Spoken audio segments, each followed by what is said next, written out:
work session in order. Would you all rise and join me in the Pledge of Allegiance, please? I pledge allegiance To the flag of the United States of America and to the republic for which it stands, one nation, under God, indivisible, with liberty and justice for all. Thank you. First item on the agenda this evening is public comments. So is there anyone that would like to come forth and make a public comment, preferably something that's not on the agenda? Now, this is a work session, so there'll be no decisions made by the council. So feel free, if anyone comes in, they're more than welcome to just to raise their hand and approach us, and we'll be glad to take your comment. So that being said, I don't see any public comments, right? No? Okay. Sammy, you're not going to say anything at this moment?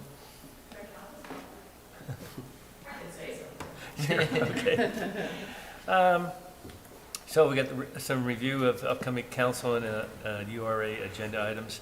First one is consideration of approval to amend the Empire District Urban Renewal. I know this has come up in the past, and so Nicole, are you handling this? We actually have our consultant, Oh.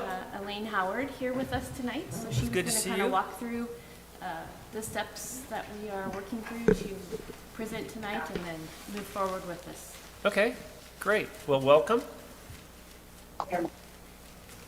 You're muted, I think. Elaine, I think you might be muted. Yeah, There you go. I can't see you all. I just see some, little letters up on the screen. So is S for streaming, is that in the city council chambers? And is there a way to get that to see you? So our current setup does not provide for those attending for Teams to have a view. That view's being sent out to the YouTube audience. If you're Got able it. to, if you're able to split your screen, you can watch YouTube. I think that's No, that's all right. That's fine. So nice to talk to you all, not see you all. Always enjoy working with you. I've been working with Nicole and Roger on a potential amendment to the Empire Urban Renewal Plan to increase the maximum indebtedness, to add property to the area, and to add projects. This level of amendment is a substantial amendment as described by statute. So it has to go through the same process of approval as an original urban renewal plan. And that is why we are talking about this now, because it will go in front of you as a formal agency next week. So this is just to make sure to answer any questions that you may have. The property that is proposed to be added is the John Toppitz Park, to allow for assistance to the potential library project, to work on and bring in the property from the, it's your remediation project.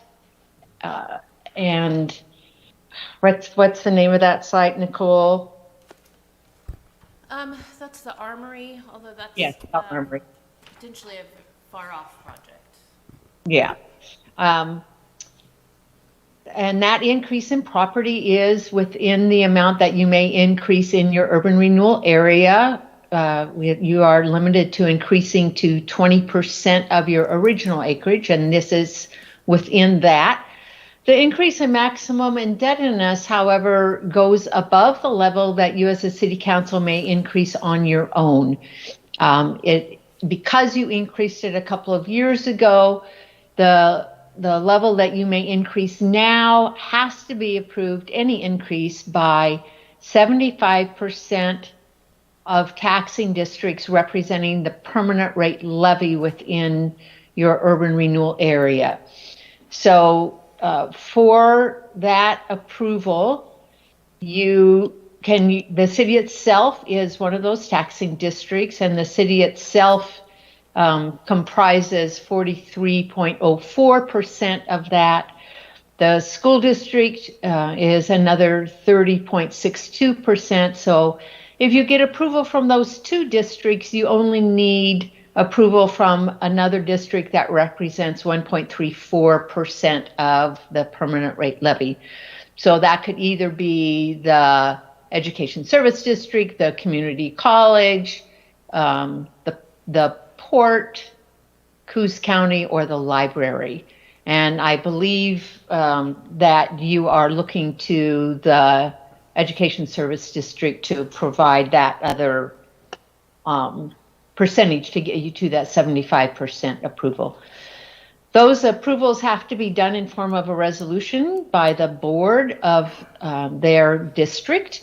So as part of if you decide to move forward with this next week, the following day, we will send out consult and confer letters to the taxing districts. And as part of that, we will send a copy of a potential draft resolution for them to consider to do that increase in the maximum indebtedness. That increase in the maximum indebtedness would lengthen the time frame of the district from fiscal year end 2034 to fiscal year end 2040. So it does increase the time that the taxing districts would go through the division of tax revenues. By doing a substantial amendment, revenue sharing also kicks in. And revenue sharing is when your tax increment revenues equal an amount established by statute, and it's 10% of your original maximum indebtedness. And at that point, there's a formula in the statute that requires that you share some of that incremental value with the other taxing jurisdictions. So that allows them to enjoy some of that tax increment revenue back a little bit before the termination of the district. And in those consult and confer letters, we will provide a table to each taxing district to let them know what that revenue sharing amount would potentially mean to them in terms of returned revenue starting in fiscal year end 2034. Are there any questions so far? I have one, Elaine. This is Joe Benetti. So you said we can expand up to 20%. What percentage are we, what are you proposing? What percentage are we expanding to? Like 15, 16, 10? I can tell you that in just, if you don't mind me looking into my document here, I can tell you. Not at all. Thank you.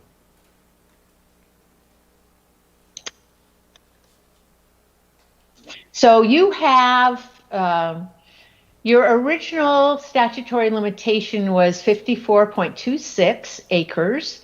And if you do this amendment, you will have added 32.01 acres, which is a little over 50%. The remaining to be added would be an additional 22.25 acres. And that is a hard and fast limit. You may never exceed that, even if you take acreage out of the urban renewal area. So this does take up quite a bit of your capacity to add acreage within that area. It's about 60% of the original capacity. Oh, so it's quite a bit. Okay. Yeah. So, Any other questions? Well, I just know, so how is that going to affect us as an entity, Nicole? Is that going to affect us negatively on our tax revenue that we generate ourselves for the city? So as far as those properties we're adding, they currently don't pay taxes because they're public, Okay, so. all right. But what it will do is extend the time period of your not taking the division of tax revenues from the Empire District. So there is an impact to the city, and that impact is a projected additional $4.6 million over that time period of fiscal year end 2031 to fiscal year end 2040. So the urban renewal will be collecting those taxes rather than coming back to the city earlier. Right. Because we're going to extend that period out, so. be part of the urban renewal Right. still. It won't decrease taxes that you're getting now. It just won't, if you didn't do this amendment, there would be an earlier time frame that you would get all of that tax revenue back to the city that is now going to the Urban Renewal Agency. Oh, I see, okay. But, so right now, we're not collecting it anyway, am I correct? On this property. Correct. Correct. That we're adding, Okay. yes. Correct. All right. Any other questions at this point for Elaine? Anyone? We're also not taking that tax and putting it into the city, it's going into the urban renewal agency. So we're not taking any of that money currently, and so yeah, that makes sense. Right, and by putting it in urban renewal, you're leveraging your own tax rate by all of the other taxing districts' tax rates. So in effect, the return on your money is much higher in the urban renewal agency than it is back in the city budget. Okay, and then just procedurally, and maybe I'm just going too far in the weeds here, but what happens at 2040? Does the urban renewal go away? So it would, so would there be an opportunity to do something different? I guess it just goes away. It goes away unless in the future you did an additional amendment to increase the maximum indebtedness. But if you did that, you would again need the 75% approval of the other taxing districts to do that. So in Coos Bay's history, the downtown urban renewal agency, the first urban renewal agency actually closed in the 80s, and then a new one was opened a couple years later. So they allowed one to close completely before opening the new one. Yeah, and you could do that here. You could, this plan could terminate and all of that assessed value would go back to all the taxing districts. And then you could start a new urban renewal area based on the existing assessed values. In that scenario, all of the taxing districts who have been foregoing taxes all this time get that money back at some point, which I think is their preference, to be able to have that revenue and that you would start over again. But you can make the argument, and I would, is by us taking these funds and increasing the urban renewal district and making it more profitable, I think it's beneficial to everyone, but that's my take on it. Right, I think so. And you can certainly, if you increase the livability of your city, it causes more people to live there who want to go to the schools, and so there's always that spin-off benefit to the other taxing districts who levy taxes outside of your urban renewal areas. So, if those values go up and new development happens, they enjoy all of that because you've improved other parts of your city. So another thing, Elaine, for clarification and information, I guess, to everybody, how does this affect the Coos Bay School District financially? Yes, that's a good question. The school district and the education service district are funded through the state school fund on a per pupil basis. So urban renewal is a portion of the funding that goes into the permanent rate taxes to schools, into that overall state school fund. But the state school fund is funded by the legislature based on what they establish as a per pupil ratio. So urban renewal does not directly make that per pupil ratio go down.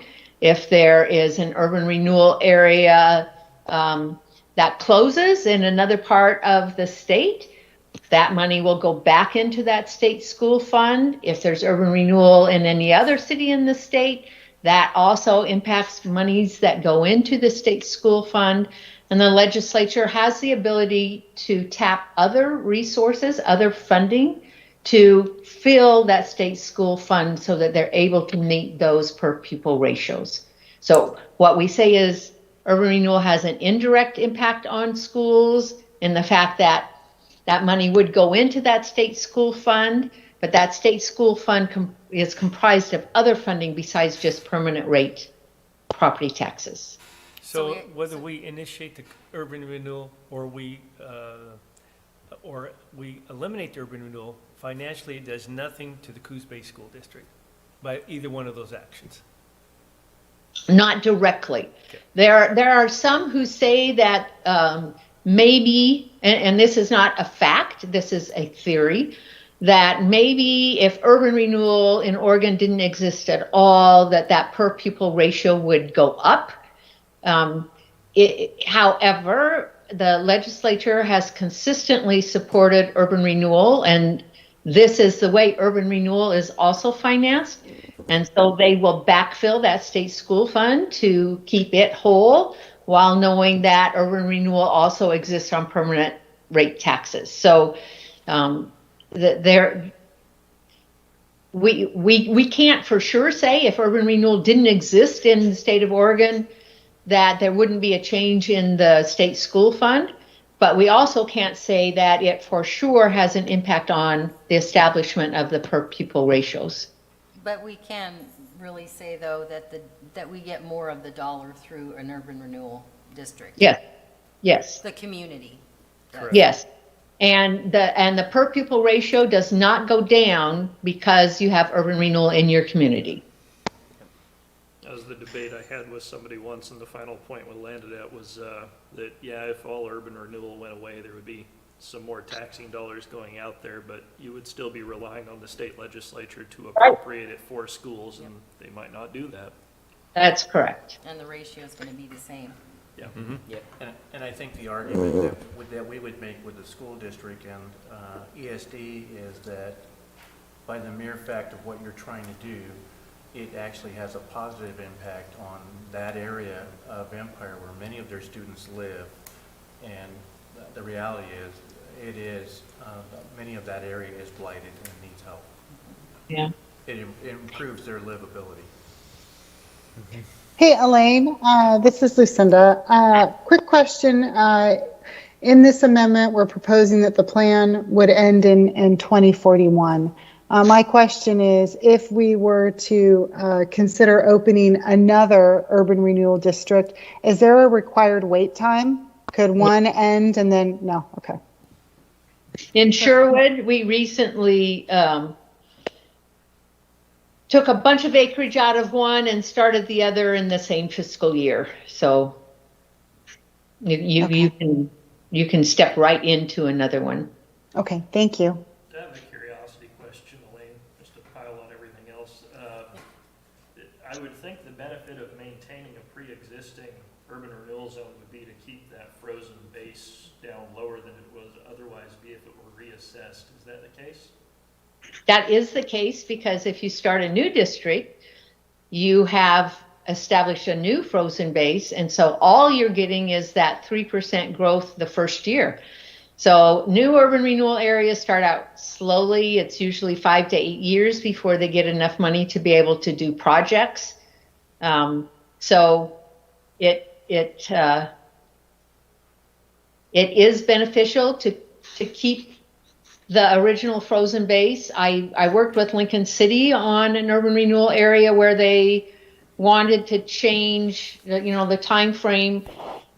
Instead of stopping one area and starting another, right away, they increased their revenue sharing amount so that the other districts got something.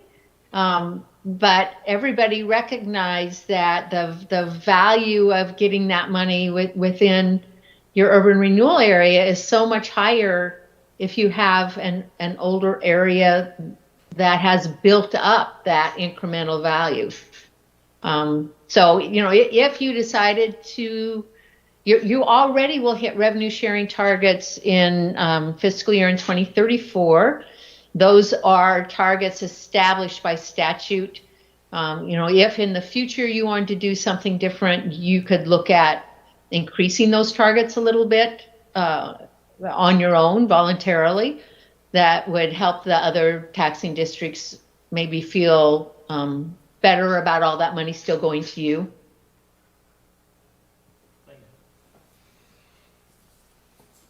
Well, it almost seems like this is something that we need to do because otherwise it's going to expire earlier anyway. And we're expanding in the area in case the needed revenue from the urban renewal could help those new areas that we're bringing in, so. But it's worth also talking about, unless we do this, we can't really facilitate the development of a new library, correct? I think it makes it more difficult to do that. I think the other component is this is an opportunity to help take care of some of the infrastructure that would go to the library, but the reality is you're going to be out of funds pretty soon in the Empire Urban Renewal District. And the sad part is that there's so much more yet to do out there that needs to be done. Thanks, Roger.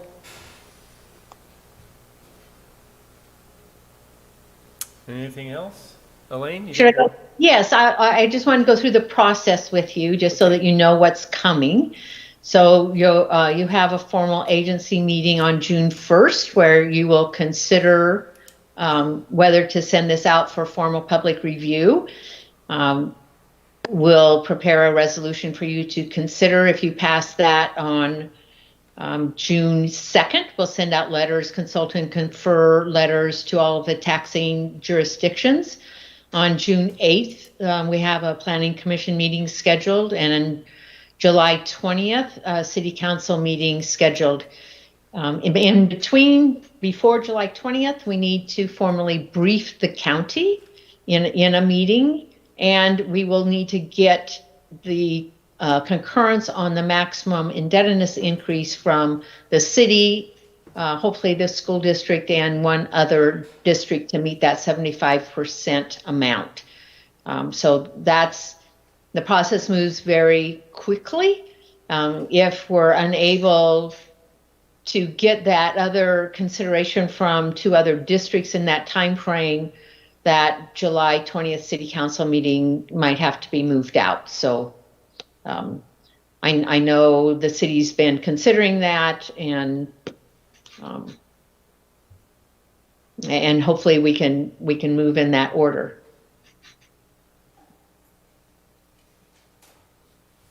Yeah, I think so. Well, I would hope so. Was there any pushback from any of the other entities in the past, Roger, that we know of? Well, this is the first time we've gone this direction, but there's always been some pushback from at least one county commissioner. Okay. And the county doesn't actually have to vote on this for you to get your 75%. Correct. So you do have to make a presentation to them, Sure.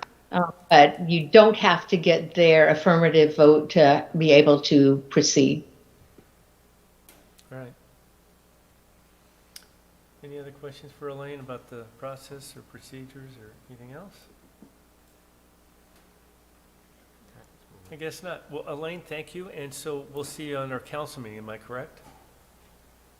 Well, I'll be virtually at your June 1st, I think it's agency meeting. Correct, Nicole? Yes, you are correct. All right. Yes. Thank you Okay, so much.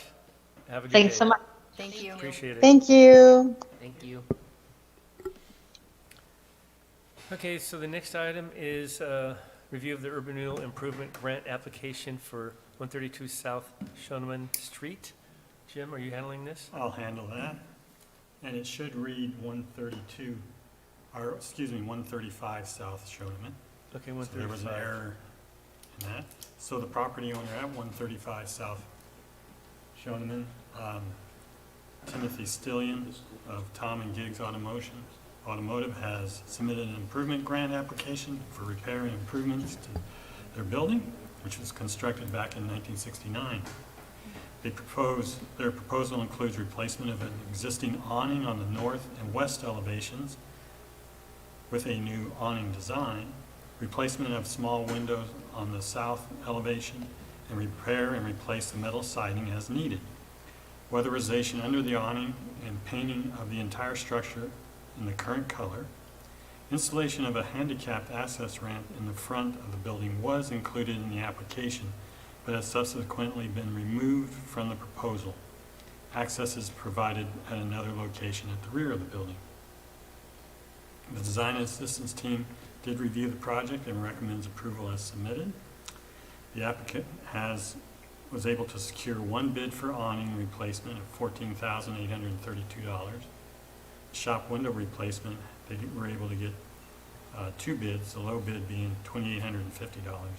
The bid for the siding replacement and repair and repainting are expected prior to the project approval hearing before you, when this comes back before you for approval on the 1st of June. Due to a family emergency, the applicant was unable to submit the bids prior to this report being prepared. The funding of this would come from the Urban Renewal Agency Empire Improvement Program for this fiscal year, and the amount of money available is $50,000, and this is the first grant request for this urban renewal district this fiscal year.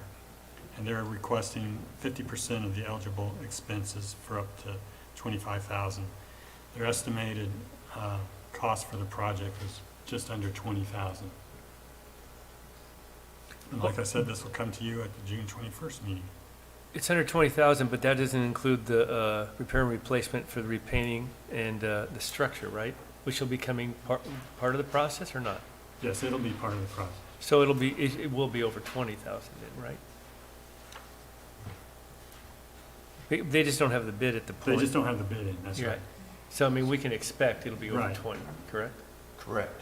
Yeah. Yeah, originally, I think staff was looking at only bringing it in two pieces. Gotcha. And I suggested Okay. they go ahead and bring the whole thing tonight. Yep. Because we would have those final bids at the agency meeting next week. All right, that Or makes should have. sense. Okay. Okay. Questions for Jim? Do they anticipate getting this project completed and reimbursed in this fiscal year? I don't think that'll be possible. So then it doesn't really matter how much we have in there this fiscal year, does it? Well, that's a good point. It'll just carry over. It's pretty common that these carry over from year to year at this time. And you said they're gonna paint it the same color? Yes.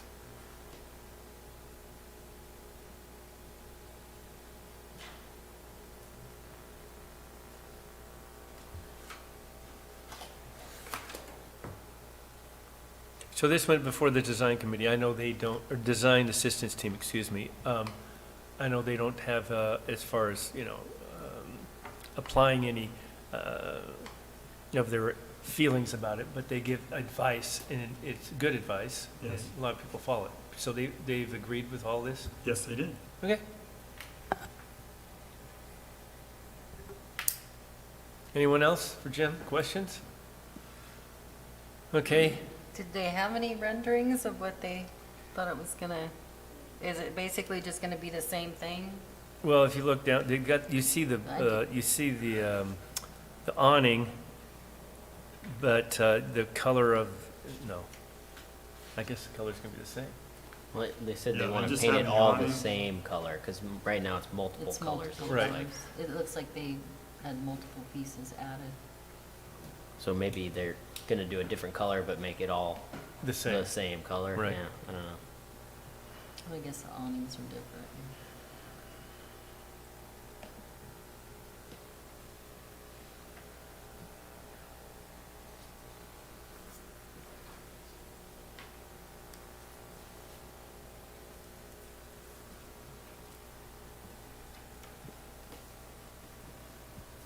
Well, I'm glad to see this happening up in Empire. It's nice to see that they're taking advantage of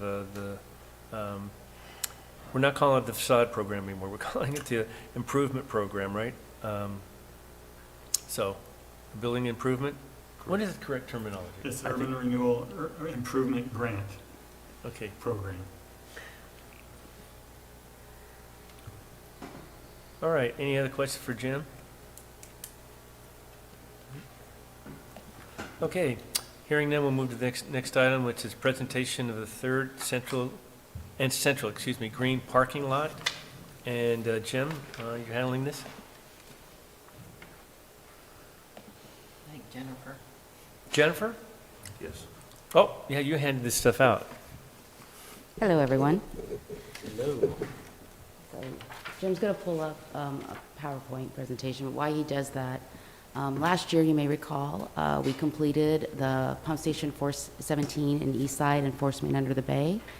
And in order to fund that project, we received a low-interest loan through DEQ, through the State Revolving Fund program.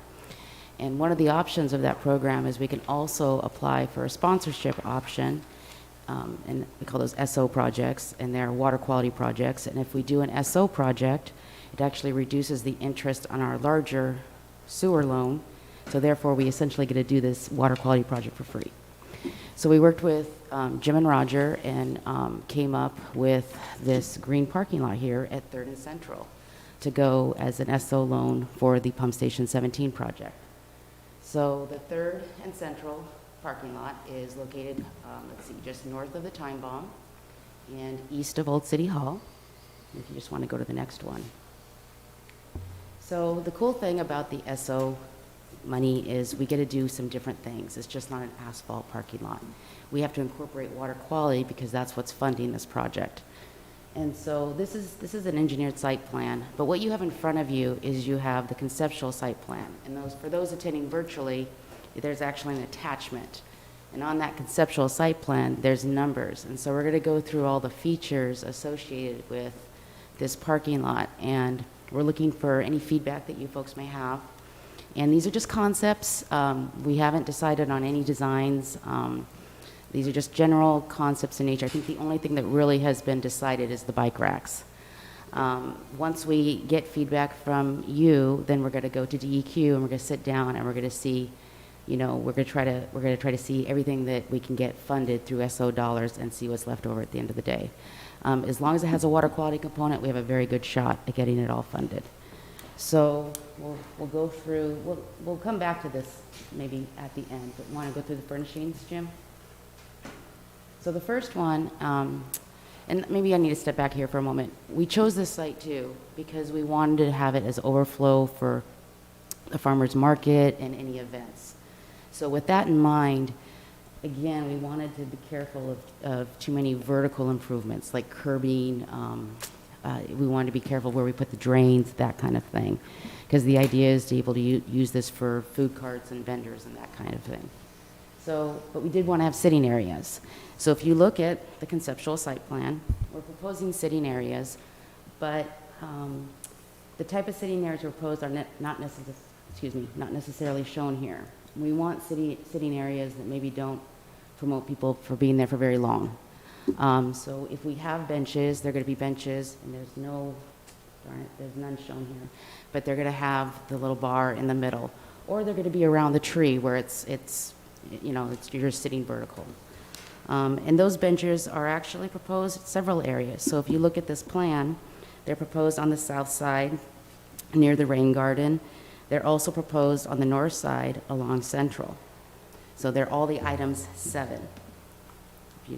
Items 3. So the next one. So we have an architect that we got involved with this design with the engineer. And architects think out of the box, don't think like engineers. And they thought it would be very nice to incorporate some art. So we have 2 places for art. We have along the north side there, you see the Art Plaza. And then on the east side, kind of there at the entrance, those 2 little red areas.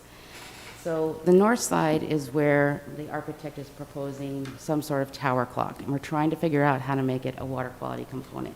So we're thinking this is where some interpretive signage or education about water quality could go. We're still working that out. But we just kind of wanted to run these concepts by you folks. In doing my research, I first thought it was a little bit of an odd idea, but these clocks are kind of popular all over cities, and there's some really neat ideas and designs out there that incorporate art into the design.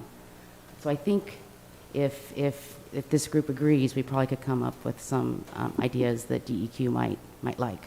One of the iconic pieces of downtown, the visual on the clock is as you enter. And would we be consistent with that? Because it seems like you would want to keep some things consistent. We could, when we could see if it would qualify for funding. Which clock? So It's right As you down, come onto as you come Central, in, off of off 101. 101 into Central, there's a clock. Oh, yeah, okay. It's in a lot of photos. Okay. Just jot that down. Is this something that you're asking for input on us to decide on this kind of art or clock or whatever? We're just Or we're actually, gonna wait before for we go some- too far down a path, we just want to present it to you folks, and if you have any comments, we'd like to get those now so we can incorporate them. We've already shown this to the Downtown Association. There's also a letter of support in your packet. They like the conceptual ideas that we've presented, and we don't want to go to DEQ until we have, I guess, your buy-in. Tide clock? There you go. You'd have to reset it, though, because here on the West Coast, we have to reset it, I think, every 24 hours. Not the East Coast, you don't, but the West Coast, you do. You have to reset it? Reset it. It's, I researched it one time. It's because of the type of tides we have here. Mm-hmm. Yeah. I always like those wind, whatever they're called. I always see them when I go up to Lincoln City, but it's on the bottom left-hand side, the large ones. So the other Wind option, vane. oh, sorry. Yeah, thank you. Sorry about that. So go ahead with your, Okay. yeah, I mean, we could sit here, you know, but I'm sure there's lots of comments. There's only 7 of us here, right? So the other locations for potential places for art are along the east side, but they don't have to be vertical art. There's going to be some drains there. They could be like the project that Coos Watershed did, where they painted around the drains. We're actually reaching out to them to see if they know of any grant opportunities to try to fund some of the concepts that maybe DEQ won't fund. So what's the next one? Okay, so the dumpster. So on your exhibit, it's item 8, and it's pointed to that little blue area there. So this is a component that is actually a requirement of the SO dollars. They wanted an enclosed trash area that meets all the water quality requirements, so it protects against spills and it's covered and that kind of thing. But it can also serve local businesses if need be. So it needs to be covered, is that correct? But a covered dumpster, yes, Okay. Well, covered dumpster, but Yeah. the enclosure doesn't need to be covered. not unnecessarily. Oh, okay, because I saw one in there that showed that there was There's some options that they propose, again, just concepts. Yeah. It's not a bad idea. I'll just let you know right now. Okay. They climb in. People climb in. We also want to have some areas for public to place their trash. And so these are, again, just some concepts. And those areas are number 7 on your exhibit. So they're located there along Central, along the north side, and then also on the south side where the benches and the rain garden is. So is there any way that we can get some kind of trash facility that's locked? I mean, I don't know if you've walked around in the morning, but these things are off and there's trash strewn everywhere. I know some entities or cities I've been at, there's been a locking way that they can't pull those off and just get in there. We'll look into it. I mean, I don't know how problematic that would be for our public works people that utilize, but I think it would solve a lot of problems. Yeah, Because we'll- we're coming back and having to pick it up, I believe. You got those solar trash compactor ones in Portland. I don't know if they're useful or not. No, we'll look into it. Well, it's something that won't allow wind to blow the trash out either. Right. You know, I mean, I always am looking for other opportunities for other parts of the city because I just really don't like our trash cans. Right. And in Empire, it's horrible. You Okay. know, they're Good comments. constantly blowing trash out of there. Okay. Any other comments on this? Okay, next one. Pet waste bags, not too exciting, but we can employ it. It's water quality covered, so, Yeah, it's used quite frequently right now for Yes. dogs. it's the unofficial dog park. Yeah. Okay. Drinking fountains, this is architect proposed this. I don't think we'll get this funded by DEQ, but I'm showing it to you folks. Well, personally, I don't see why we would have this, maybe a bottle, but I think this becomes problematic. The water fountain personally. I think it's a maintenance issue too, truly. I'm with you folks on this one. I feel like We COVID's used kind to of have put a them damper on downtown, and that. I Yeah, think it the would. city It took them has. out. Yeah. I think that. Yeah, I see them up in Portland, and I don't see them being used at all. Yeah. Yeah. We're in People agreement. washing in them. Yes, true. That's another thing I didn't think, yep. I know Rob and I talked about it last time. We had a presentation on this, and he said that was a big problem with the state parks. Okay. No, that's good, good feedback. Well, they end up using them for so many other reasons other than just taking a drink. You're right. And then who wants to take a drink? Okay. And then who Interpretive wants to take a signage. drink? Definitely part of the SO project, water quality component. And this is another reason why we're bringing in Coos to see if we can partner with some sign of cool signage. They've done it before in other places throughout the city. And so those are going to be located near the rain gardens. And if you actually look on the second page of the attachment that I gave you, it has a cool one with a permeable parking lot. And we're calling this the green parking lot because we are going to propose permeable pavers, which might be the next slide. There we go. This to me is kind of the coolest component of this parking lot is it's going to be, 100% pervious. And so we're going to have a water filtration system below. Water is going to be filtered before discharging into the bay. We're going to use different colored pavers to mark the stalls. So we're not going to have maintenance. Well, it's going to be, I shouldn't say that. Everything has maintenance, right? But it's going to be lower maintenance with respect to having to repaint the stall lines. It's unique, and I think it's going to hold up better. So this is really what's driving this project. This was in our application. The EQ liked it, and since because the funding dollars allow this kind of thing, I think it's really going to be a neat concept. I think it's nice. Love And them. different, yeah. Yeah. I really like my permeable driveway. It's nice. Any more? Oh, the tree grates. Again, I think this will be allowed by DEQ. They'll be around all the trees. You see there'll be along the ones along Central, the ones along Third, and then kind of the ones on the interior next to the old City Hall. Beautiful. Yeah, I like them, the ones that you've installed on 4th Street, I really like, yeah. Okay. And aren't they the ones on the right-hand side up there? I mean, it's similar to what we have on 4th Street, they I'll put them go around the check it trees. out. I don't know. But these are nice. Yeah, it'd be nice to have some consistency with the grates if we could. Okay.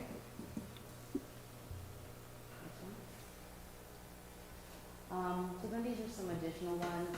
When I was talking about, it doesn't all have to be vertical art there along the east side of Third Street. There's some options there at the top. Down in the lower left is the bike rack, the 3 Yep. legs. So those are going to go there along the north side. It's those blue areas. They're titled 1.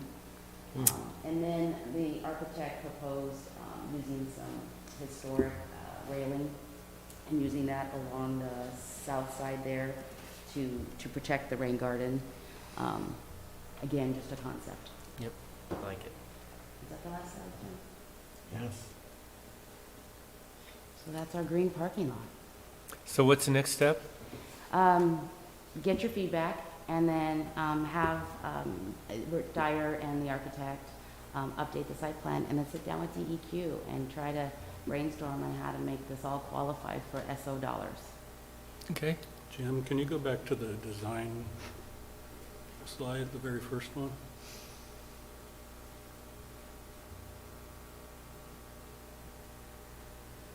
So my question is, if the parking lot's full and you're in one of those parking spots closest to the old city hall, isn't it going to be quite difficult to get out of there? That's why they have that area there, I believe.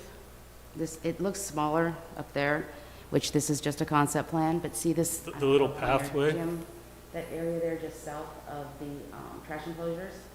Okay. So there's 2 ways in and out of there, right? Nope, No. just one way, and that is along There? Third Street. Thank you, Jim. Okay. Is there a lighting plan? we're going to have one, it's just not included here, and Okay. it's partially because we have a standardized light that we use, and we would just keep with that. So I saw that there's an EV charging station. Is that going to be intended, I hope? So It's we're- on, if you look on the one that's there, it says right at the bottom, where did I see it? Up on the top, by That's that great red, that they found- See, I was told there wasn't. it says EV charging station. I Okay. hope that's true. We wanted it. We're also working on, which has been on hold, we're working on a green parking lot along Front Street, and we definitely were going to have it over there because we had plenty of parking spots. Maybe I'm asking for feedback here. We only have 16 parking spots here. The nearest charging station, would that be at the parking lot over there, south in Curtis? Seven Devils, I think. Yeah, I think that's the closest one. Right, but it's not a quick charging one. It's not a fast charge. So yeah. that, and that's part of the problem. We don't have any in this town. Okay. Bandon has them, but we don't have them. Okay? But it's such a small parking lot. I understand. Small footprint. I But think we that's need- the problem. If we could find a parking lot that was maybe Second Street. I think it would qualify if you want me to pursue it. How Well- much space does a fast charge station take? It Well, doesn't it- take, It usually takes one car Yeah. spot, but you usually have to dedicate that car spot Right. to electric vehicles only. And electric vehicles, I can't remember, are a small percentage of the overall. Well, I just think that we need to think about it in all our parking lots. And the reason being is that these facilities, these cars aren't stopping here to charge. So, and normally these cars are a good tourist attraction because of the tourist driving. So they're driving right by us, going somewhere else because they can't charge. Okay. And when they do charge, if they take 20 minutes, even the fast charge, so they're locked into staying there for 20 minutes and shopping, and so that's the attraction I see. So, anyway. Yeah, I agree with That- Mr. that Mayor might be on good this one. Second Street, which is closer to 101, to get them off. Well, I did, but they'll show up everywhere. But I'm not just saying here, Stephanie. I think that we should take that. No, I yeah. agree. I mean, here, I Sorry, should think Lucinda. on Front Street, I wish that we had them down there by Coos Bay Village in the museum. I think they would be an attraction. I just think it's something that we need to really think about in the future because I like it's it. moving that way. And if we don't have anything to accommodate them, we're losing out, so. Good feedback. Just my 2 cents on the public art examples. It seems like a very natural area, so having very bright colors just doesn't feel like it fits there, but, it's just me. I think we do the baskets, and then I look at the conceptual drawings of this, and it just seems like something like a red, yellow, and blue windmill doesn't fit right. Maybe if it was just overly colorful, I guess. Seems weird. I'd be fine with spending those dollars on a really nice, tree specimen, maybe something larger and more substantial that would weather public abuse. That's I know already in- proposed. We're going to have mature plantings in here. Yeah. Yep. Oh my goodness, I'm so excited to hear that. Sorry, I didn't mean to interrupt. I apologize, Carmen. Oh, you're great. That's awesome.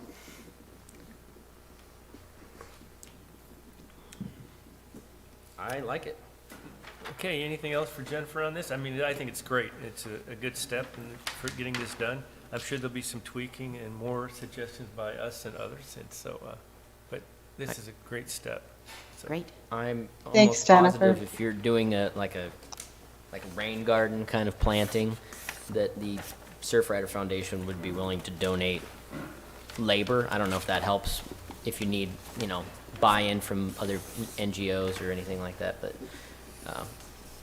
they've done several. So long-term maintenance? What's that? Long-term maintenance? I bet you that could be part of it too. It's an Okay. educational tool, so it's Okay. wonderful. We were very, when we were going through this, and Carolyn Johnson is also helping me with this. She has that vision. I'm where I get stuck in the engineer role sometimes. But we're both very concerned about maintenance. We know we have a lack of resources, so we just really did not want to propose a lot of things that have maintenance. But we have to have that water quality component. It needs a rain garden, so I'll reach out. Yeah. Okay.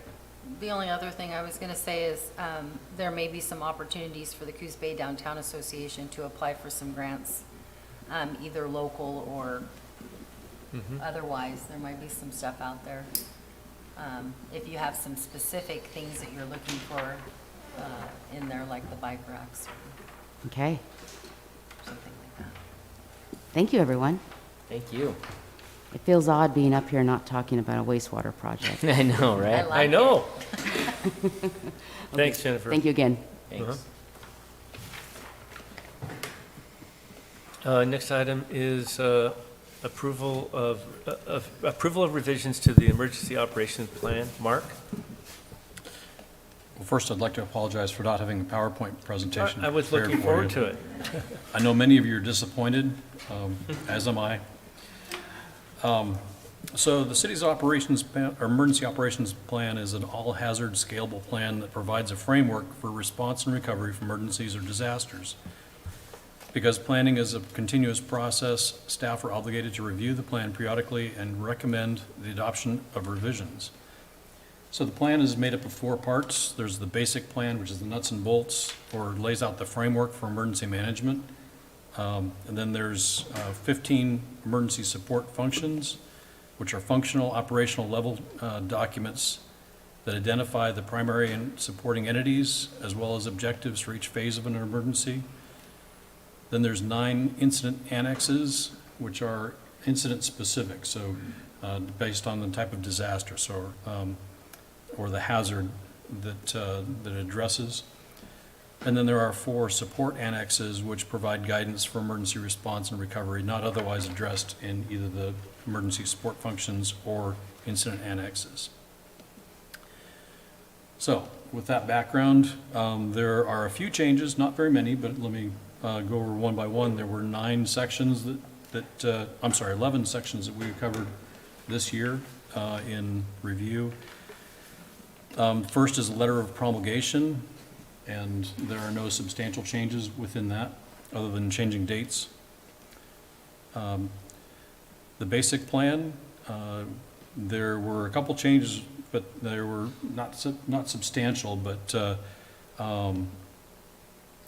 let's see. A couple things I wanted to point out within the basic plan. In section 1.4, there are regulations and authority.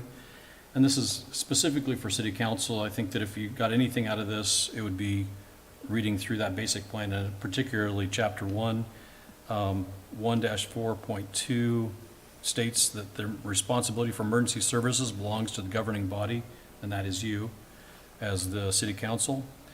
1-4.3 describes the steps to declaring a local state of emergency, and I think that would be beneficial for you folks to understand or to know what that entails. 1.4.4 identifies the lines of succession, and that's where the one substantial change is, and that's the addition of an assistant city manager. With that title, that person supersedes anyone else except for the city manager within that section. Then in Chapter 2 essentially lists or identifies the 9 most likely and potential devastating hazards to our area. Everything from windstorms and earthquakes and tsunamis, landslides, wildfire.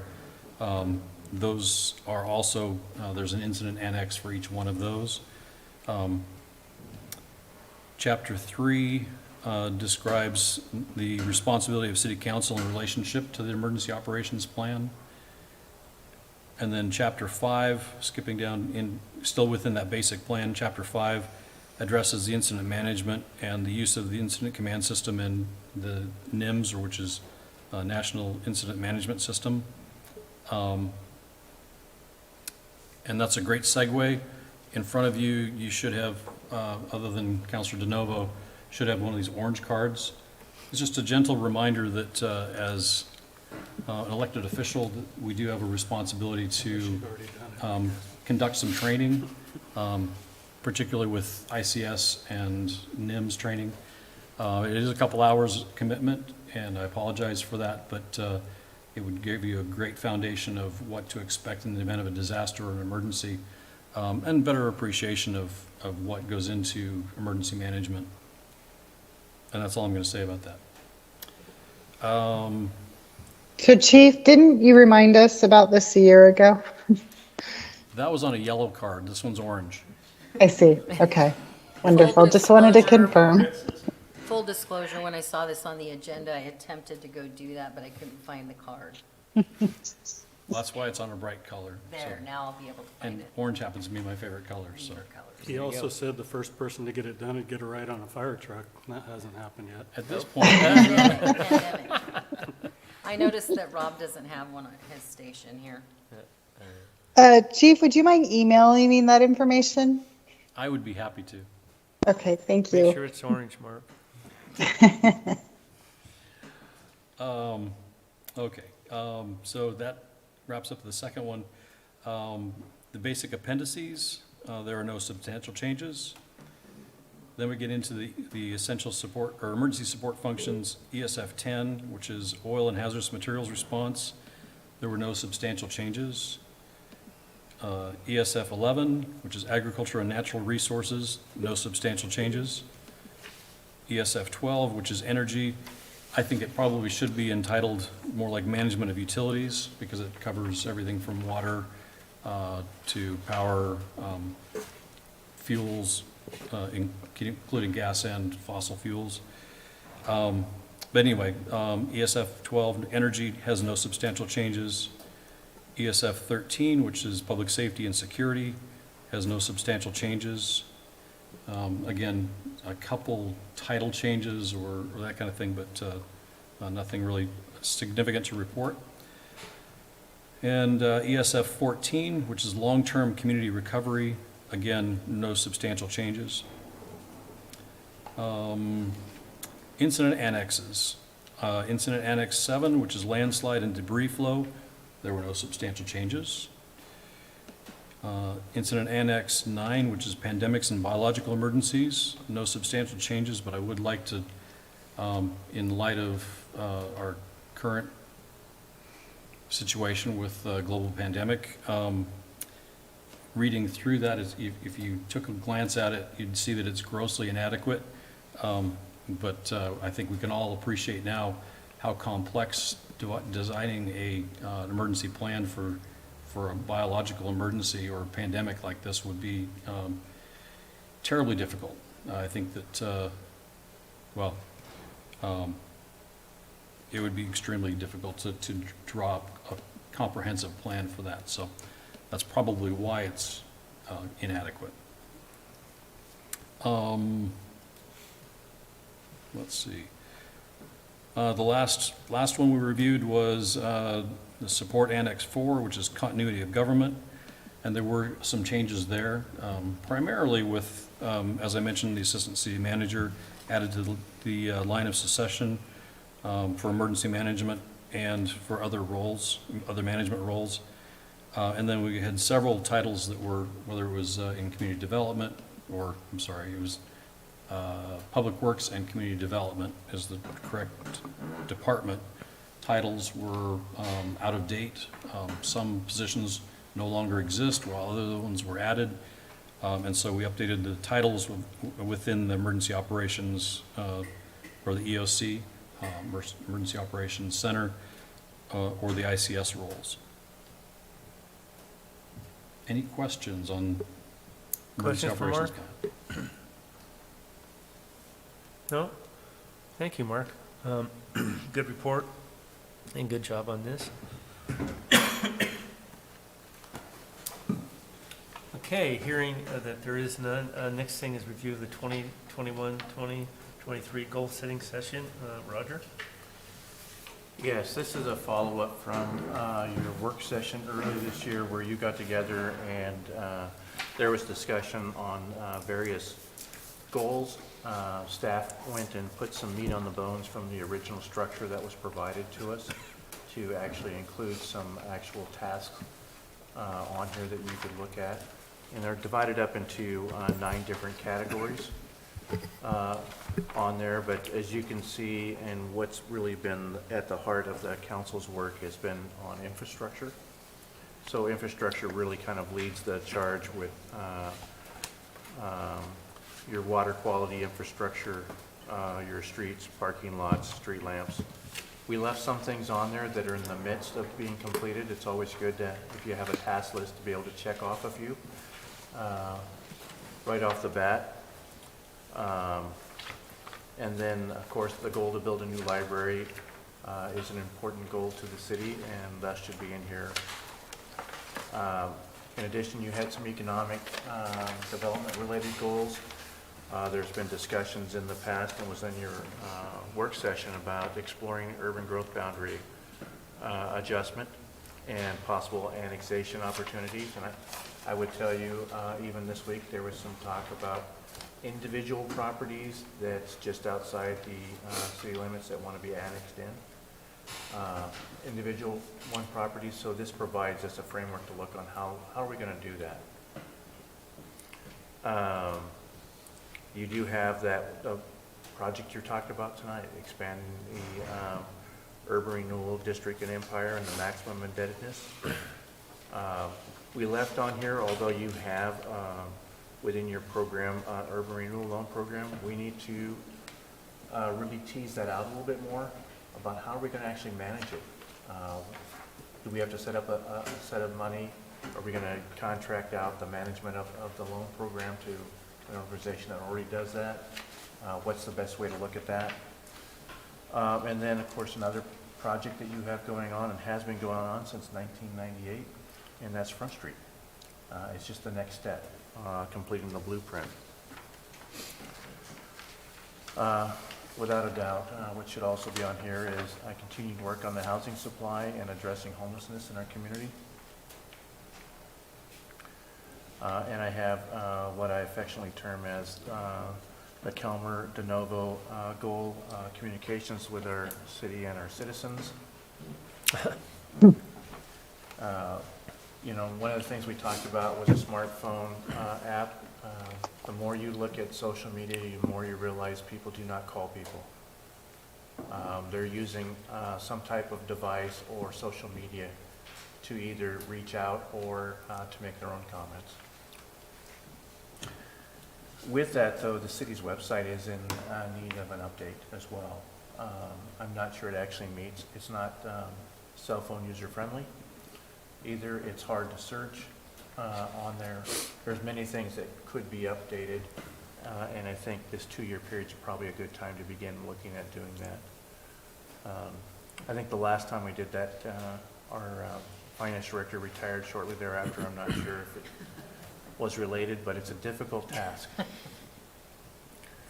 Then, you know, I think there's always room to improve or to increase our use of social media, to expand the use of our digital newsletter and increase the distribution list so that more citizens are getting it.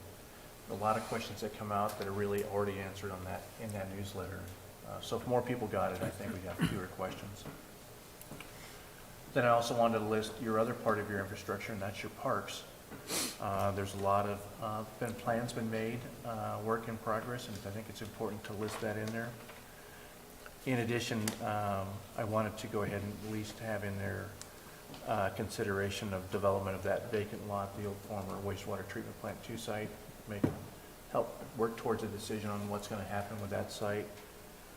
And believe it or not, it's time to really begin working on updating the Parks Master Plan if we're going to be consistent. It's almost 10 years old. It's time to take that next step and update it again, and what's going to be the future for us. And then I think, you know, as was evidenced tonight, Fire Chief has done an excellent job on emergency management, and he's done an amazing job of trying to get emergency disaster supplies and doing education with our citizens about being ready for the disaster. And so I think that needs to stay in there. We're not at that 1,200 homes 2-week ready yet, but doesn't mean it needs to come off the goals. We just need to work a little harder. So that's a kind of a snapshot Reader's Digest view. Hey, Roger. We'd also talked about in this session a master plan for the Empire urban renewal area. I don't see that outlined in these goals. Did I miss it? Well, technically, if I understand correctly, actually, I think your plan is your master plan. Your urban renewal plan is considered the master plan. Unless we were looking at something different. Well, I guess I guess when I mentioned that at the goal setting session, we're starting to put more infrastructure in place, and have we really called out the highest and best use of the infrastructure and the locations we're placing it? And so in my mind, a master plan would say, okay, this is where we want people to gather. We want them to go to the park and, go to the library, and just being, I think if we're looking at potential parcels of land, how does that fit in with the overall plan? And I don't believe the urban renewal district addresses that. I wish I could see your face. Does everyone, did I make sense? And Lucinda, are you looking at something that's more expansive than just?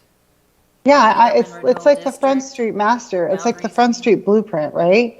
So we should be doing the same thing for the Empire area. We specifically said what we wanted it to look like, what, the type of, businesses we wanted. It's the same thing for Empire.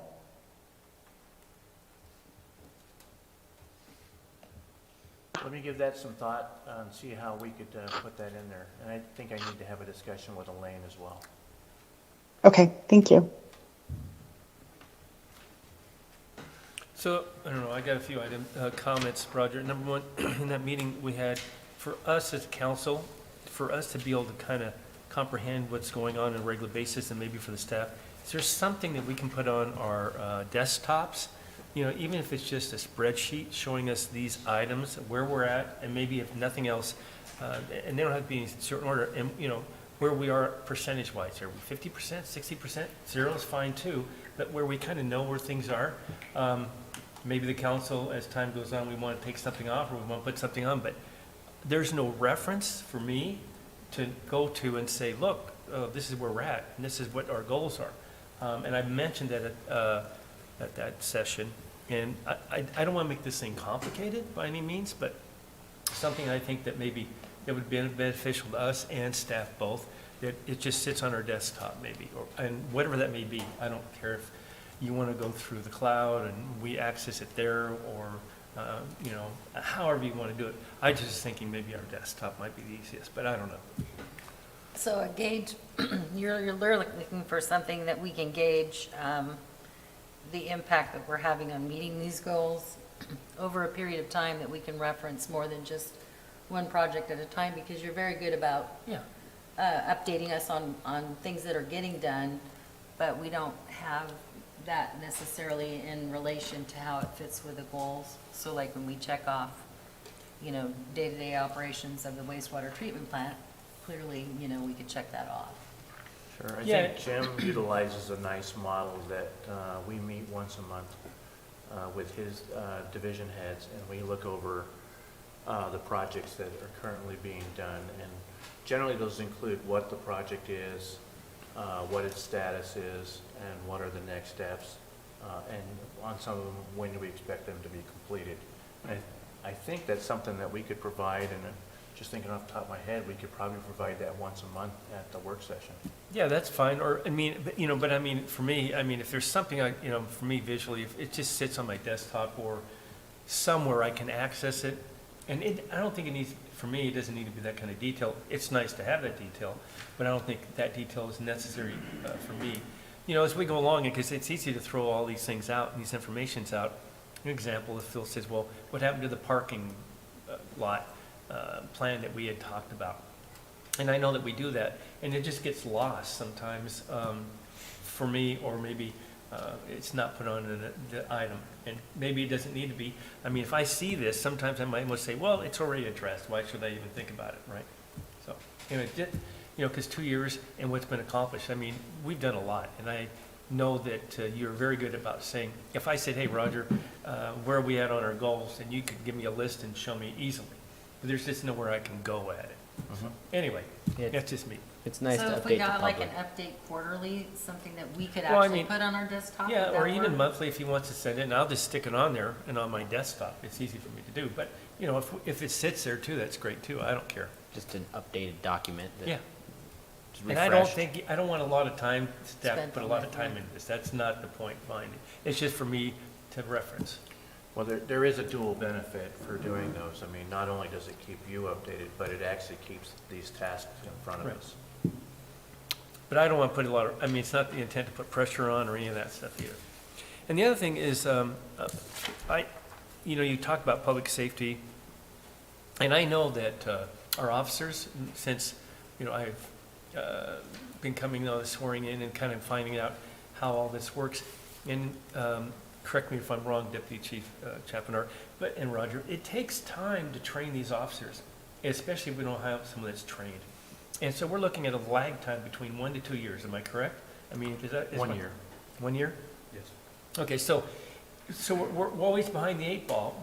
Someone leaves, and then we're hiring somebody, and then we're short for a year. And I don't know financially how this would work. We could almost have like a couple, because if I understand correctly, we have quite a few in the future coming up that are going to be retiring out. And so we're going to be behind all the time. Is there any way that we can have 1 or 2? It would be an expense, but hire maybe 2 or hire these officers in advance of 1 year and get them trained, because they have to go up there to 6 months, correct, for the... The difficulty is that it would take, that's an additional expense of approximately $150,000 a year. Per employee? Yeah.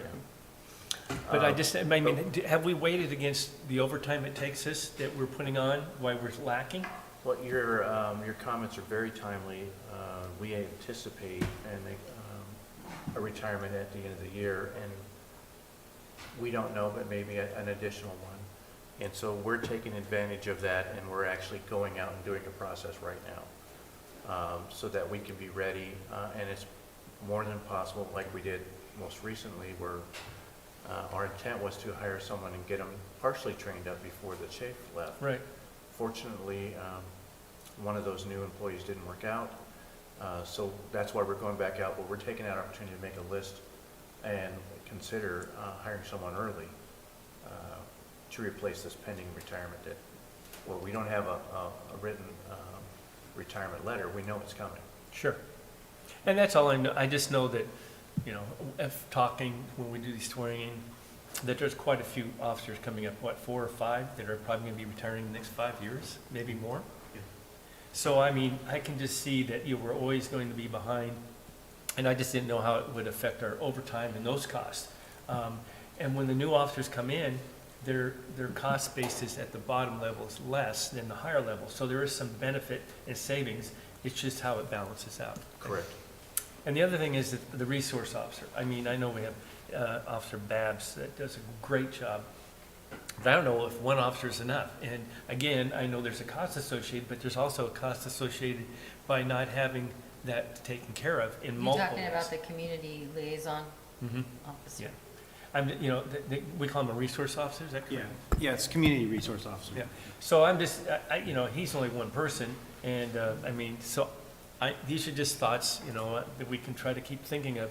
I know, you've got the homeless committee, and this is something they can discuss, and they were the ones that, were the advocates of getting someone here and had the foresight, and I think it's an important one, but I think we need more than one. I mean, it's an issue we're dealing with, and it's something I think that we need to think about. It's going to be a cost to us one way or the other. Other officers responding, or Public Works cleaning up, or someone else dealing with it. It's just these other costs that are maybe not facing us, but they're there. So anyway. How does the reserve officer program play into exactly what the mayor is talking about? I mean, does that create a pool? I believe our reserve officer program that's exactly what it's intended for, is our recruitment grounds. It affords us an opportunity to bring them in and start beginning that training process, which can expedite them in the actual training process when they become full-time. Now, what it doesn't do for us is it doesn't get them started in the state academy. That is, you know, a 16-week academy. There's really no way around that.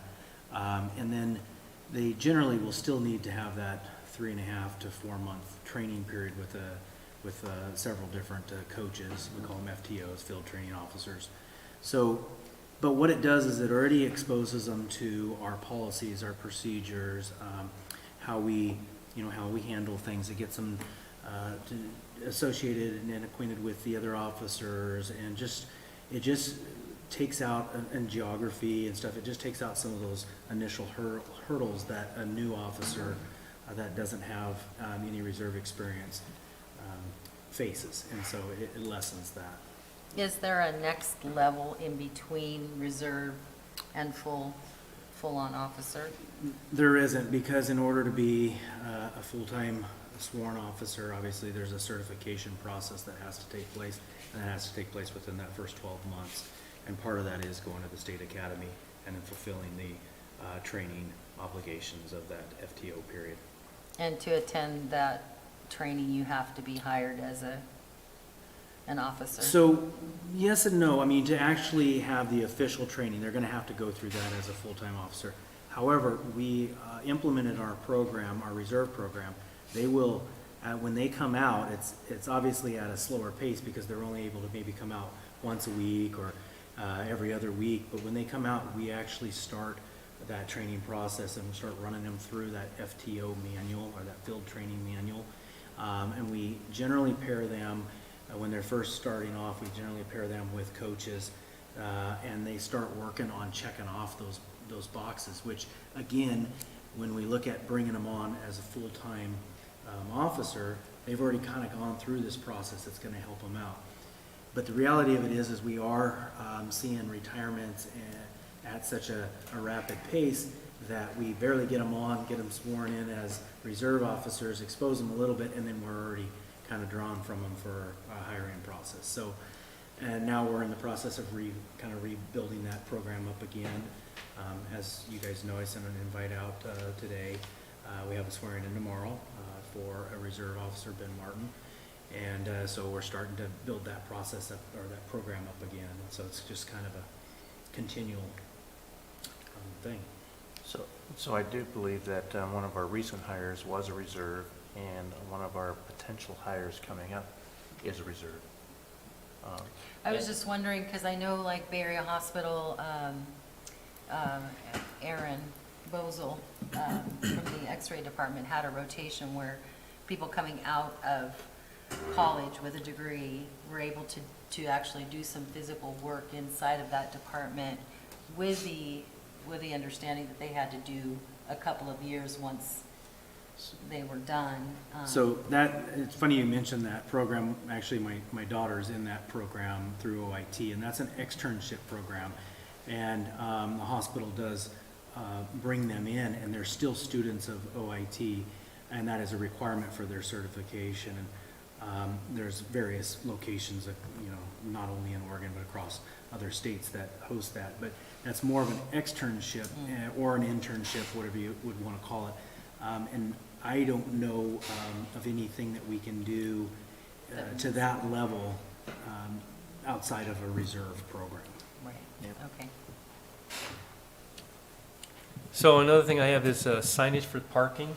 I'm not sure how we want to go about it. We've talked about it, and I'm not sure. I think the homeless committee would be part of it, but also there's signage that's not consistent, like on 101 going north. We have some signage, and then there's no signage, and things like that. I'm just not sure. And did we want 90-minute, no RV parking, kind of, give direction of what we do and don't want? I mean, it's not something I think is going to be easy to do, but I think it's something that we need to do for more than just one reason for people coming through, but also for an issue we have with RVs parking in spots. And That was a component of the economic vitality marketing plan too, that they just completed for the Coos Bay Downtown Association. It was a priority. Yeah. I don't know if there's a way to work with them to maybe get that as a goal on there, because it is a significant issue So that was identified.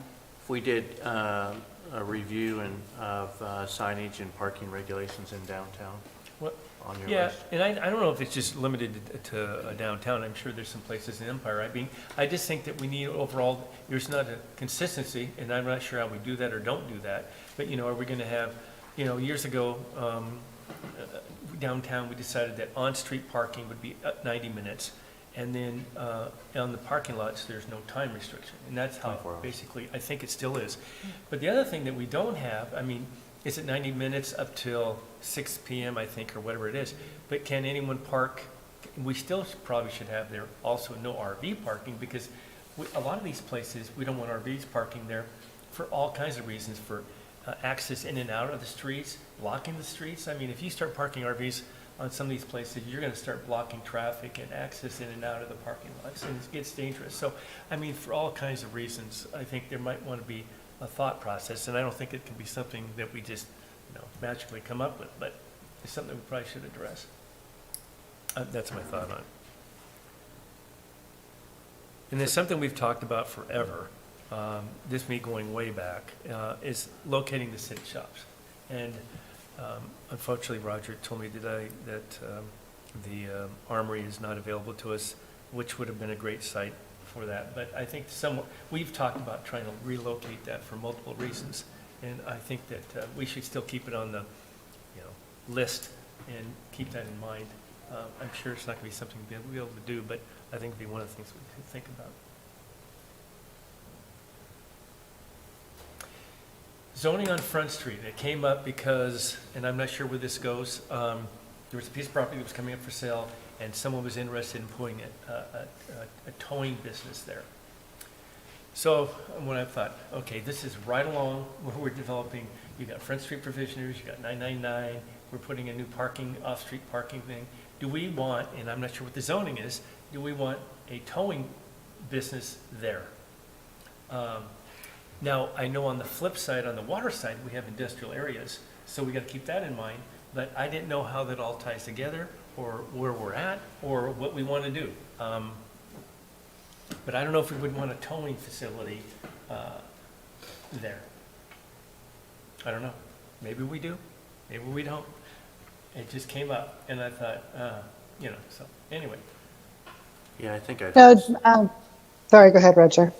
I was just gonna mention, I think I heard some mention of that, and I believe it wasn't allowed there, but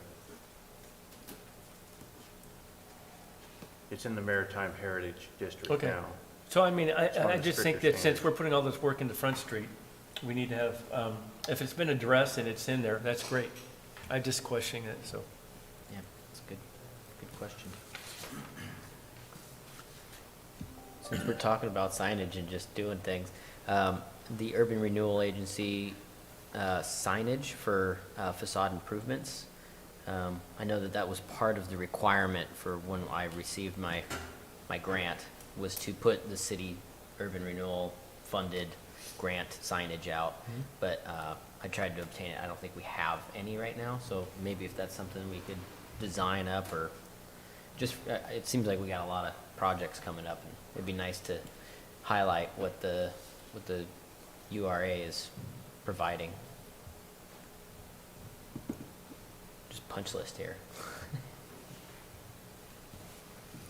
And the only thing else that, and this has been an issue that we've talked about in the past, and I'm just going to bring it forward, and it reminded me when we talked about the 3rd Street Central Green parking lot, that enclosed garbage facility. You know, we got one down on 101, you know, next to that parking lot that we've talked about getting done, and there's others that we need to do, but they need some attention. And seeing what was being proposed here just brought it to light, so. And making them where they're used by multiple businesses, so they're not all over the place either, so. Anyway, we talked about it, I know, in the past. Anyway, I'm stopping. There's always so many things to talk about. I don't want to start a whole new list of goals. You're like, I was just gonna say, We're- if you're gonna put a few goals out there, you gotta make it fill at least a page. Yeah, So you pretty got some close. time. I do believe Council President Marler, our would chair, he did reach out to me today, and he wanted to at least keep in there explore funding options for future maintenance and capital improvements of the city's downtown parking lots, because there really isn't a funding source for that. I know the funding source we talked about is, having the businesses pay for that, which I think is the appropriate thing, but is this the appropriate time, I would say. A business like, Coos Bay Village, I'm sure there's a cost associated to any business that goes down there for that parking, to maintain it, to keep it clean, to keep it striped, to all those type of things. Anywhere that has off-street parking, any business, they have an expense. And it's been a benefit to these businesses, and I think at some point we need to address it, so. I really don't think that businesses realize in downtown that there isn't anything to support those, and, Right. the reason that your parking lot is so clean is because you do a cleanup. Yep.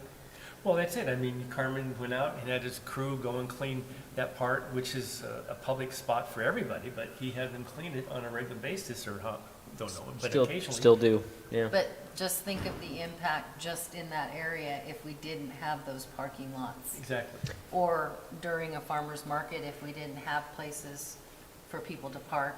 I mean, Right. it is a value to businesses. I wonder if this would be a place for a local improvement district? Is there a business version of a local improvement district? Well, you already have an established parking district, and when it was first formed, it was those businesses that were assessed a fee. Those fees were used to go out and buy property and then create parking lots. Once the cost to develop, or to purchase and develop those parking lots were completed, the fee went away. Doesn't mean that a fee couldn't be reestablished at a smaller rate to maintain them. I think what Council President Marlar was thinking about is at least begin thinking about it, educating people, and think about some type of implementation date in the future if they were, you were so inclined.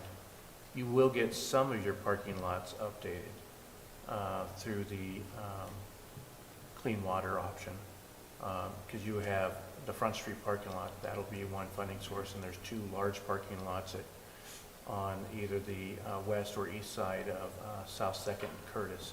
That's going to be that's on the drawing board. But those are just the initial cost to do them, but there's no mechanism set up to maintain them. That's correct. I'm just I've tried or thought about doing a local improvement district in my neighborhood before. I wonder if we could just do that as a business, as a conglomeration of businesses. Is that In the parking district? ones that are within the parking district, maybe not the entire parking district. I don't know if there's a parking district for each parking lot, or is it for the downtown in general? It's for the downtown in general, and it's very defined. I see. Well, I don't know. I'd be interested in doing part of that. Well, it sure sounds like it's something that needs to be on the list that needs further discussion. Well, yeah, I mean, once we Well, get a they're new not- one, then we they're gotta not keep it getting nice. They're not getting any younger. I always wondered if there wasn't something we could do with the business license. Well, I mean, I think there's lots of options and discussions, but, so it definitely should be, I guess, on here. We can put it on the list, and then staff can work on various different options that we can bring to you and add to what your thoughts are. Well, you guys are gonna be busy. Yeah, we didn't Look at add it. Jim, he's just like, oh my gosh. Sorry. I appreciate all the work that staff does, and the goals that we have before us. I mean, they're 3 pages, and now 4. And so, I definitely appreciate it, so. So I would just like to second Lucinda's point about the Empire District. I think we're missing a real opportunity out there. The mayor talks about tourism all the time and how important it is to the community. Well, where do those tourists go? A lot of them go out to the beach or Charleston, and they travel right through Empire. And so, I mean, I've been giving this a lot of thought, and I actually went on the city's website to see if there was anything like Lucinda was suggesting, and there is an Empire Waterfront Settlement Design Standards. I don't know if that falls into what she's talking about, maybe updating that or expanding on it. Yeah, it's really more of a building code issue and of what building codes could do, but I think what you guys are looking for is more of a streetscape plan. Yeah, I mean, like, for instance, I think, you guys chime in if I'm wrong here, but like, for instance, the piece of property in Ocean Boulevard, okay, what do we expect that to be? Are we looking for housing, or are we looking for some other kind of development, or are we just looking for what, I mean? Mixed use, retail on the bottom floor. Well, maybe yeah, I something. mean, That's exactly right. That's exactly what I was trying to convey I mean, unsuccessfully is, and it's not just in the urban renewal district. I'm talking just Empire in its entirety.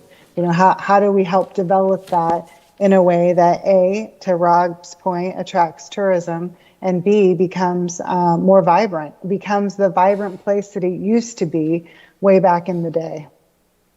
Well, and It should I be actually had this celebrated. conversation with Rob on the way here. I said, I think you're gonna see more emphasis,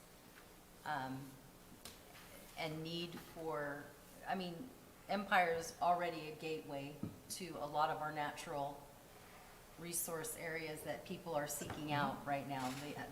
They're looking for this. And,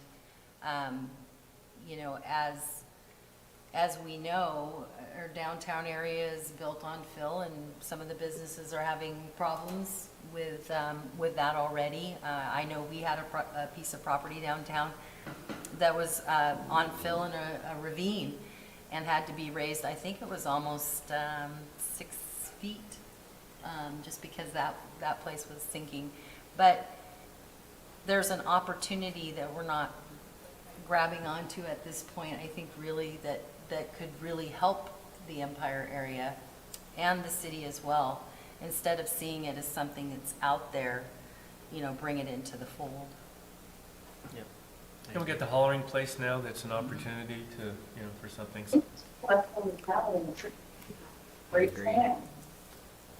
Thank you, Councillor Miles, for bringing it back up.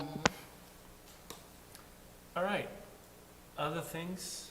I'd like to add an item to a future, I'm sorry, are we doing other things on this? Well, first of all, let's, if there's anything else that we want to discuss on the goals and the goal setting? If not, then we can go on to some other things. Okay, council comments? Drew, you have something? Yeah, I'd like to add an item to a future agenda if everybody's amenable. We had that recent request to have a flag up for Pride Month. And Roger was kind enough to give us the agenda from the meeting back in 2014, the last time the flag policy was addressed. And looking back at those things, it's a little more broad reaching of an issue, I think, and it's a bit stale from what it was. The poles down on the waterfront were put there in '91. They had the flags of the ships that would make port here. I thought those were cool. And as a kid, my grandpa and my great-grandpa would point out which countries they had been to up there. 2009, that was suspended. July of 2009 is actually the same month I got out of the Navy and came home. That was suspended, and all the flags were replaced with U.S. flags under the expectation that they would stay there until all personnel were back. In 2014, it was addressed again. That's the agenda we have, with the belief that all the troops were going to be coming home soon. That obviously wasn't the case. So a committee was made to talk about flags, what flags might be wanted there. That was 7 years ago at this point. And as a tangent, I'm sure it was well-intentioned, but to say everybody's coming back is not accurate. But what I'd like to propose is that at a future meeting, we address the flag policy again. We talked about, or we didn't talk about, but we know that it's been a bit of a Pandora's box when cities start to pick and choose which flags they're going to put up. So what I would be interested in is if staff could, in the interim, look at the possibility of other cities chosen to just authorize whatever recognition month's flag is recognized by the federal government or the state government. It seems like about every month we've got a proclamation designating a month as something. There's got to be an official list somewhere of all of those, and that would give us a clean-cut list of well-recognized, established months, rather than us having to go through pick and choose and then run the risk of liability. So, thought I'd see what other folks thought. I like that idea. Well, I think it's something that we should look into, because it's been brought up, and here we are. But I also think that Nate needs to chime in on this and let me know where we're at, because I think that if we're not cautious in how we proceed, that we could find ourselves in an awkward situation that we might not like. Agreed. That's true. I agree with the mayor. That's why I figured going by a federal list or a state list might be a little cleaner. And I think we need to look at a policy first before we even put our staff on doing that. I appreciate Drew bringing it up, and we kicked around a few ideas, so it would be nice to have a policy in place that would guide us and, to Nate's point, not get us in trouble. Good point, Drew. Anyone else have any other comments? Yes, I have another comment. Yes. So the Empire Coalition met last week, and this is probably the third time that this has been brought up at a meeting, but they're requesting more trash cans on Newmark and Empire Boulevard. So I went out there and looked at it this time. There's one trash can in front of Coast, one in front of the library, or not the library, the post office, and one random one on the corner of Newmark and North Empire Boulevard. And then on South Empire Boulevard, there's 4 of them, but they're all on the west, is that the west side? And there's none on the east side, and there isn't any at either one of the bus stops on South Empire Boulevard, which I found kind of odd. So I'm wondering if we could address that in some way. We can. And if, just to piggyback on that comment that I made earlier, those ones that we have are just a poor design for as windy as it is there. And trash blows out of them all the time. I myself have picked trash up, put it in it, and it's blown out while I walked away from it. So, and I had to pick it up again. I just think it's kind of a bad design. Trash whistle. And they could be prettier, too. It looks like it's from the 70s. Might be. Any other comments, council? All right. I'm just commenting on I everybody else's. was going to say we can make this meeting go faster, but Phil's not here, so that wasn't possible. All right. Hearing nothing else, let's adjourn this work session, and thank you so much, everyone, for all their input, and staff, all your work. Bye, guys. Thank you. Good night, Lucinda.